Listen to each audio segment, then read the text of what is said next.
పాపభార నెల్లదించెనే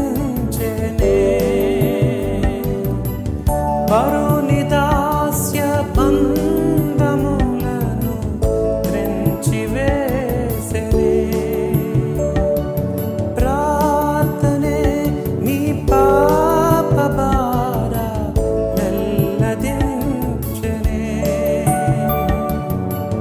పరుని దాస్య బంధములను త్రెంచివేసెనే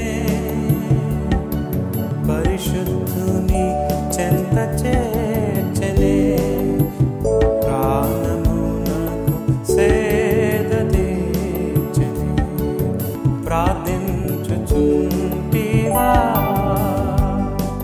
విశ్వాసీ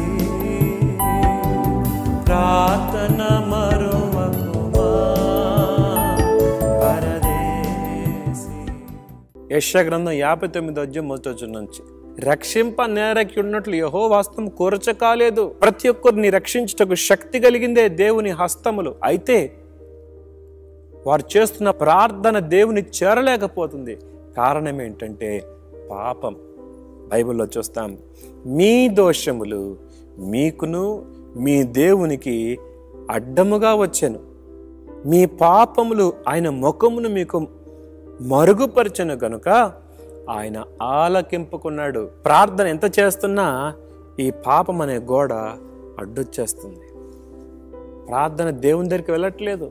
బైబిల్ గ్రంథం చెప్తుంది, మీ చేతులు రక్తము చేతను మీ వ్రేళ్ళు దోషము చేతను అపవిత్రపరచబడి ఉన్నవి, మీ పెదవులు అబద్ధములాడుచున్నవి, మీ నాలుక కీడును బట్టి మాట్లాడుచున్నది. ప్రార్థన చేస్తున్నారు, పాపం కూడా చేస్తున్నారు. నా హృదయములో పాపము లక్ష్యం చేసినడలా యెహోవా నా మనవి ఆలకించడు అనే మాట మనం చూస్తాం. మన పాపములు మనం ఒప్పుకొని ఎడల ఆయన నమ్మదగిన వాడు నీతిమంతుడు గనుక సమస్త దుర్నీతి నుండి మనల్ని పవిత్రులుగా చేస్తాడని 1 యోహాను పత్రిక 1వ అధ్యాయంలో మనం చూస్తాం. దేవుడు ఎవరినైనా రక్షిస్తాడు. ఆయన చేతులు సిద్ధంగా ఉన్నాయి, ఆయన చెవులు వినటానికి సిద్ధంగా ఉన్నాయి. ఎవరి ప్రార్థన దేవుడు వింటాడంటే ఎవరైతే తమ పాపాలు ఒప్పుకుంటారో వారి ప్రార్థన దేవునికి ఇష్టం.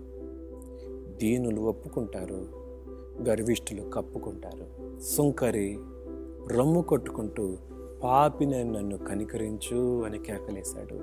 ఈ ప్రార్థన దేవునికి ఎంత ఇంపుగా అనిపించిందో. పరిసెడు ప్రార్థన చేస్తూ, నేను జారుడను చోరుడను దొంగను కాదు, నేను దశంభాగాలు ఇస్తున్నాను, అలా చేస్తున్నాను, ఇలా చేస్తున్నాను, తన నీతిని కనపరుచుకుంటూ ప్రార్థన చేస్తుంటే దేవుడు చెవులు మూసుకున్నాడేమో ఆ ప్రార్థన విని. ఆగయ్యా ఇంకా చాలు, ఈ ప్రార్థన చాలు అన్నాడేమో దేవుడు. మన ప్రార్థన దేవుడు వినాలంటే ముందు పాపపు గోడ తొలగిపోవాలి. ఆ పాపపు గోడ తొలగిపోవాలంటే యథార్థంగా ఉన్నదన్నట్టుగా ఒప్పుకోవాలి.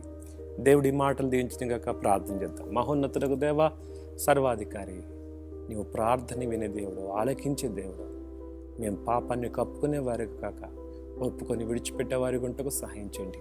రక్షింపనేరకి ఉన్నట్లు యెహోవా హస్తం కొరచ కాలేదు, వినేరకి ఉన్నట్లు ఆయన చెవులు మందం కాలేదు. మీ పాపమే, మీ దోషమే దేవునికి మీకు అడ్డుగా వచ్చిందని తెలియజేశారు. కాబట్టి మా పాపములు అడ్డుగా ఉంటే వాటిని తొలగించుకొని సరిచేసుకొని నీతో సత్సంబంధం సహవాసం కలిగి ఉండే కృప ఇవ్వమని యేసు నామములో అడుగుతున్నాం తండ్రి. ఆమేన్.